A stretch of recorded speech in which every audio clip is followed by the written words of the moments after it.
Selamat datang di Teropong Arena, semoga kita dalam keadaan sehat dan dimudahkan rezekinya, amin. Timnas Indonesia U19 tak berkutik melawan Meksiko di laga ketiga grup B Toulon Cup 2022 di Stade de la Tre de Tassaini Stadium, Prancis, Minggu, tanggal 5 Juni tahun 2022, malam WIB. Namun alangkah bijaknya sebelum kita lanjut tekan tombol subscribe dan aktifkan tombol loncengnya agar tidak ketinggalan info menarik lainnya.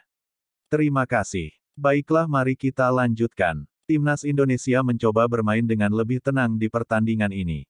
Namun mereka masih kalah kelas dari Meksiko. Mereka kalah dalam penguasaan bola. Saat menyerang pun usaha Indonesia U19 kerap terputus di tengah jalan. Gol dari Meksiko dihasilkan Santiago Munoz dan Jorge Rubalcaba. Gol Munoz tercipta dari kotak penalti. Tempo laga babak pertama berlangsung sedang. Meksiko berusaha menekan sementara Indonesia lebih bermain menunggu dan berusaha melancarkan serangan balik. Peluang apik didapat pada menit ke-10. Munoz hampir masuk ke kotak penalti usai mengejar sebuah umpan terobosan. Untungnya Ferrari dengan sigap melepas tackle dan membuat bola keluar lapangan lebih dahulu. Duel kemudian berlangsung alot. Peluang baru tercipta pada menit ke-29.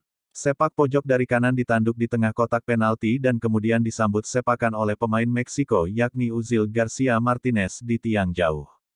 Untungnya bola masih bisa membentur mistar gawang. Menit ke-37, Dimas Pamungkas melakukan pelanggaran di kotak terlarang.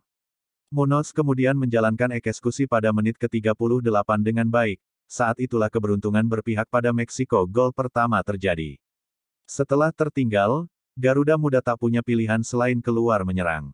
Tapi sayangnya serangan-serangan mereka kerap putus di tengah jalan.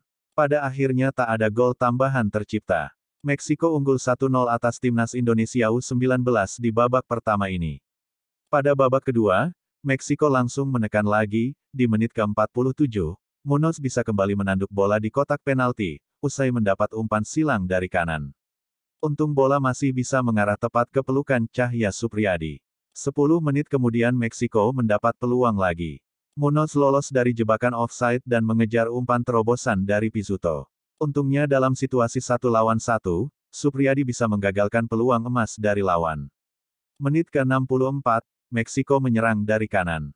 Bola diarahkan pada Munoz. Untungnya bola bisa dihalau Rusadi. 1 menit kemudian, Efrain Alvarez masuk ke kotak penalti. Ia melepas tendangan datar. Namun Cahya Supriyadi masih bisa melakukan blok dengan kaki kanannya. 2 menit kemudian Efrain Alvarez kembali mengancam dari area yang sama. Kali ini ia mencoba melakukan placing dengan kaki kirinya. Tapi tembakannya tak sempurna dan bola malah melambung dan bisa diamankan Cahya dengan baik. Timnas Indonesia U19 kemudian mencoba untuk bermain lebih menyerang. Serangan mereka sedikit membaik tapi masih kerap terhenti di tengah jalan. Namun sesekali serangan merah putih masuk melalui umpan panjang langsung ke belakang lini pertahanan Meksiko. Menit ke-90, Meksiko akhirnya mendapat peluang dari sundulan di dalam kotak penalti. Tapi laju bola agak lemah dan bisa diamankan Cahya dengan mudah.